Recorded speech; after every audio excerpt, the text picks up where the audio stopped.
Most of us are married or involved in a close relationship which began for all the wrong reasons you have so correctly described. Can such a marriage or relationship ever be made into a really positive force?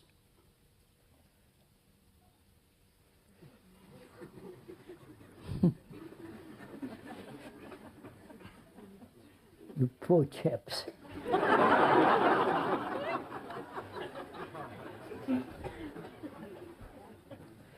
Most of us are married or involved in a close relationship which began with all the wrong reasons you have correctly described. Can such a marriage or relationship be ever made into a really positive force? Now, how do we tackle this question?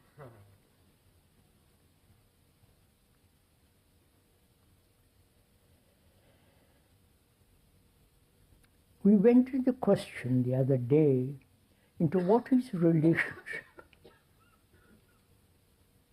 What does it mean to be related to another? You may be related very closely, intimately, physically. But are we ever related psychologically, inwardly? Not romantically, sentimentally, but the feeling of being related. The word relation means to be in contact, to have a sense of wholeness with another. Not as separate entities, then coming together and feeling whole, but the very relationship brings about this quality, this feeling of not being separate. This is really quite an important question because most of our lives are so terribly isolated, insulated, carefully structured so that we are not in our psychology disturbed. And such relationship will inevitably bring about conflict, disturbance, and all the neurotic behavior that one has. So first let's be clear together what we mean by relationship. Not only the meaning of that word, the verbal meaning, but the significance that lies behind the word, behind the two people. What does it mean to be related? Are we ever related in the deep, profound sense of that word?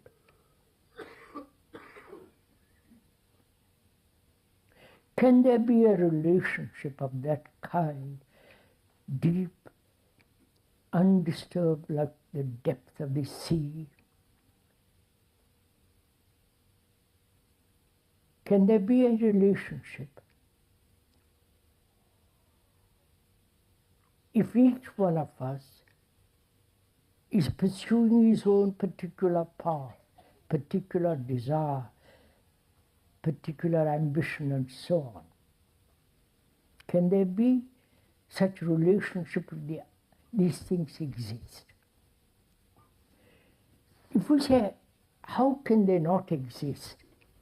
Is it not necessary for each one of us to fulfill, each one of us to flower with each other, whatever that may mean. That sense of separateness exists. If we, each of us say, we are helping each other to flower, to grow, to fulfill, to be happy together, then you are still, one is still maintaining the isolated spirit. Now, why does the mind or the brain, the human entity, always cling to separatism? See, please, this is a very, very serious question.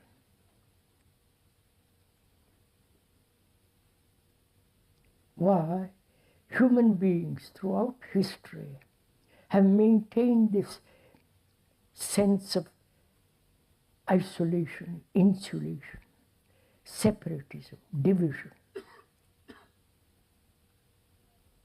You are a Catholic, I'm a Protestant. You belong to that group and he belongs to that group. I put on a purple robe, yellow robe, or a garland around my with something or other, and we maintain this. And we talk about relationship, love, and all the rest of it. Now, why? Please, we are cooperating, investigating together. Why do we do this?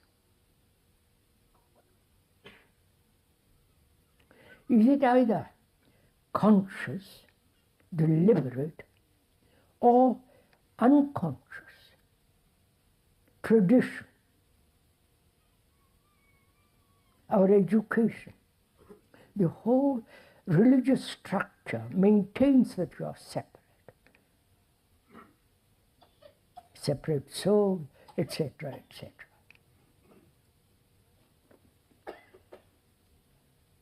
Or is it that thought in itself is separative? You understand? I think I am separate from you. I think my behavior must be separate from you. Because otherwise there is the fear that we'll become automatic, zombies, replicating each other. Is thought the cause of this separatism in life? Please investigate together in this. Thought has separated the world into nationalities. Right? You are British, another is a German, I am French, you are Russian, and so on. This division is created by thought.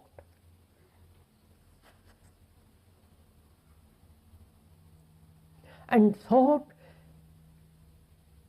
assumes that in this separatism, in this division, there is security. Belonging to a commune, belonging to the same group, believing in the same guru, believing in the same clothes that one wears according to the edicts of the guru, one feels secure. At least the illusion of being secure. And so we are asking, is the pleasurable desire, which is the movement of thought also, that separates us, right? That is thought ever complete? whole. Because thought is based on knowledge, which is vast accumulated experience of man, either in the scientific, technological world or psychologically. Right? We have accumulated a great deal of knowledge, outwardly and inwardly. And thought is the outcome of that knowledge. Thought has memory, knowledge, experience, right? So knowledge can never be complete. We agree? About anything, about God, about nirvana, about heaven, about science, anything. So knowledge must always go with the shadow of ignorance. Please see this fact together. So when thought enters into the field of relationship, it must create a division, because thought itself is fragmented. Thought itself is limited. Right? If this is clear to all of us, I am not explaining it, you are discovering it for yourself. Then, what place has knowledge in relationship?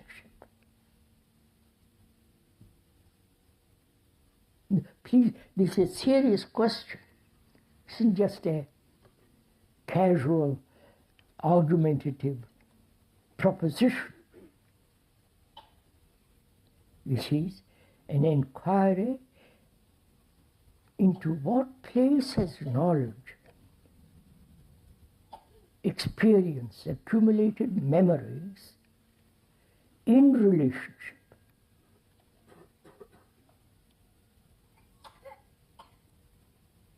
Please answer this yourself, don't look at me.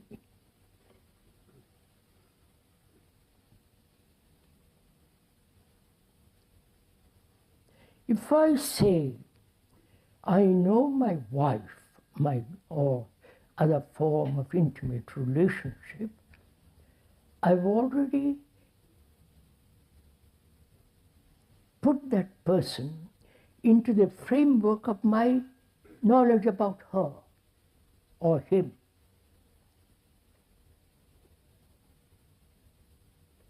So my knowledge becomes the divisive process. I've lived with my wife, husband, girl, or whatever it is, and I've accumulated information. I've remembered the painful statement she has made, or one has made. There is this whole building up of memory as an image which interferes in my relationship with another. Right? Please observe this in oneself. And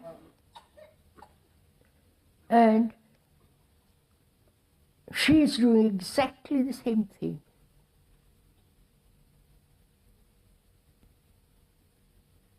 So we are asking, what place has knowledge in relationship? Is knowledge love? You see your voice.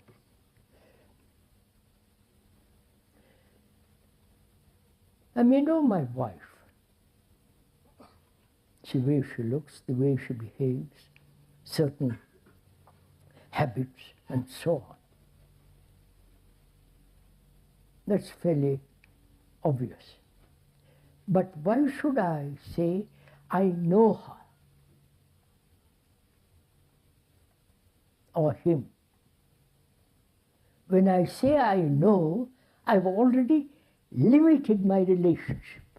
I don't know if you understand. I've already created a block, a barrier between myself and her. Does that mean in my relationship to her, I become irresponsible? You understand my question? If I say I don't know you basically, am I irresponsible? Or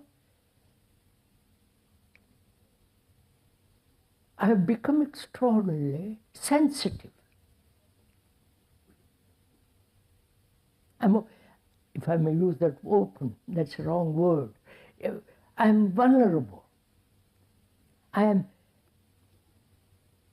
have no sense of division, no barrier.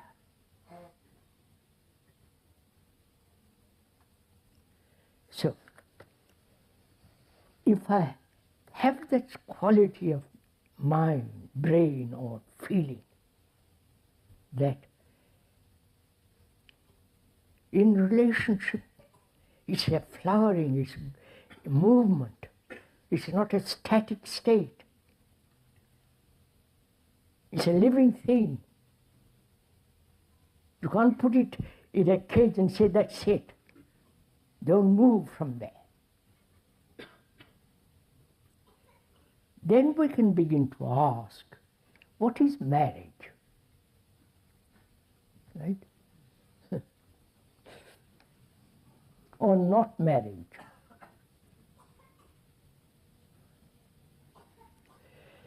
One may live with another sexually, companionship, holding hands, talking, all the rest of it. And go to a registrar or go through a Catholic or Protestant ceremony, and I'm tied together. Only God, let God put it aside, which means absolutely nothing. Just a form of tradition. Or I may live with another without being married. With one rather, in certain conditions, I've taken a vow of responsibility. In the other, I don't.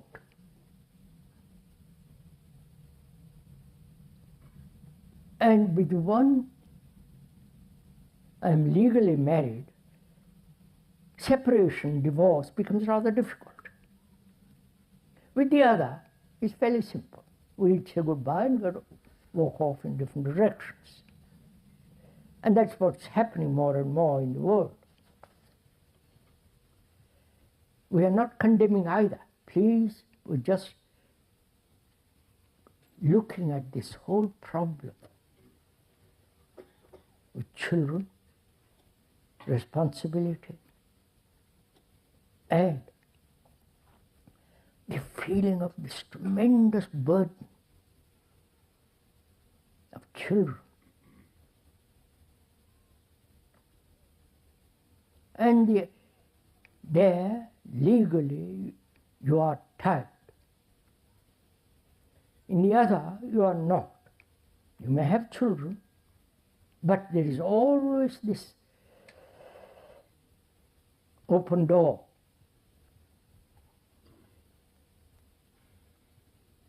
Now, is all relationship in both these cases a mere form of attraction, biological responses on both sides,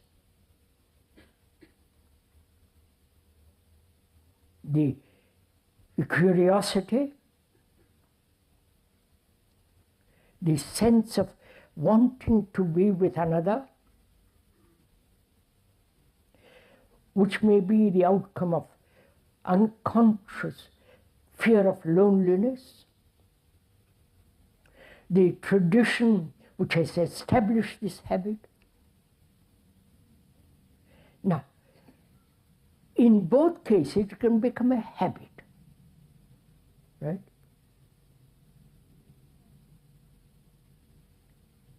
And in both cases, there is the fear of losing, possessing, exploiting each other sexually, and all the rest of it follows. Now, in both cases, what is important? Please, we are talking about together. I'm not telling you what is or what is not. What is important, necessary in both cases?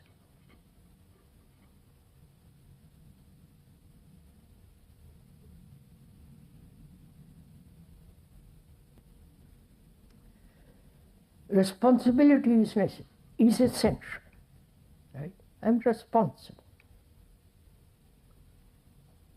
for the people I live with.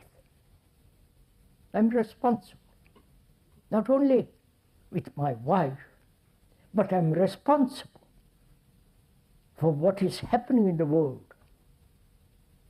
I'm responsible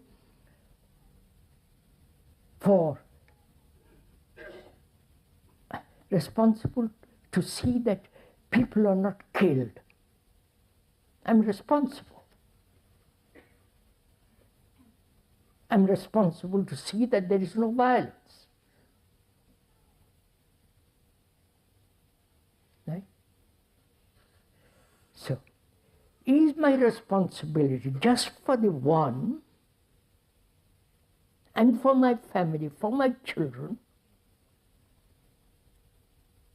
which has been the tradition, and the family in the West is disappearing more and more,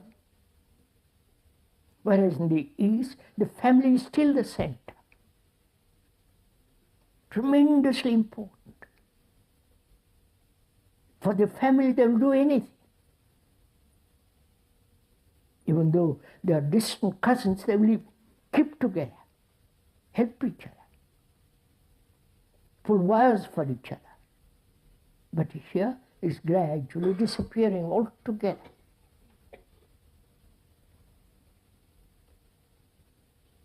So, seeing all this, the responsibility as it exists in marriage, the irresponsibility as it exists in the other, living with somebody, we are irresponsible because if we have children, our responsibility is to see that they are properly educated, not sent off to some kind of, get rid of them as quickly as possible. You see that, so when you go into this problem, it becomes extraordinarily complex and extraordinarily vital, because if I have children, if I love them as I do, and I feel responsible, I'm responsible for the whole of their life. And they must be responsible for me for the whole of their life. I must see that they are properly educated, not butchered in a war. So all that's implied in this question. And this question, in investigating profoundly, unless one has this quality of love,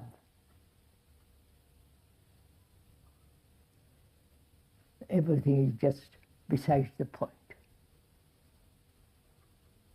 If I have no love for my wife, that is, I am not pursuing my own self-centered activity, and she is not too, but if I am and she is not, then the trouble begins.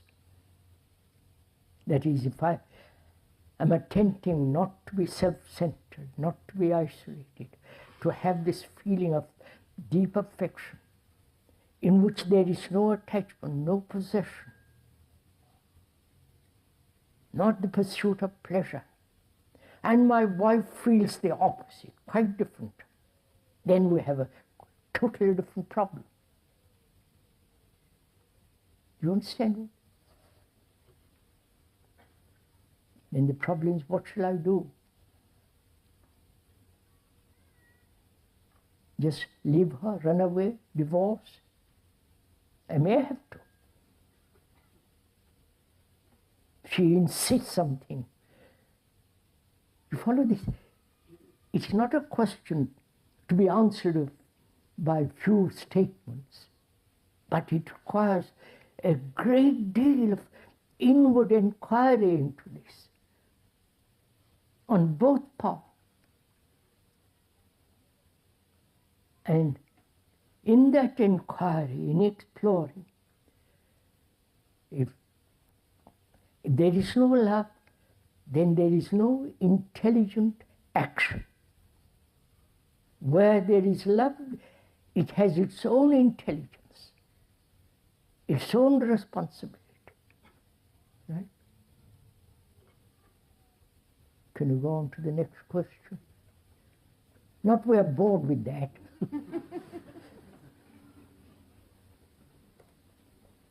But this is really, relationship is one of the most extraordinary things in life. To be totally, completely related with another, without any sense of me interfering with it, without any sense of the self, with all its egotistic pursuits, doesn't enter into that relationship.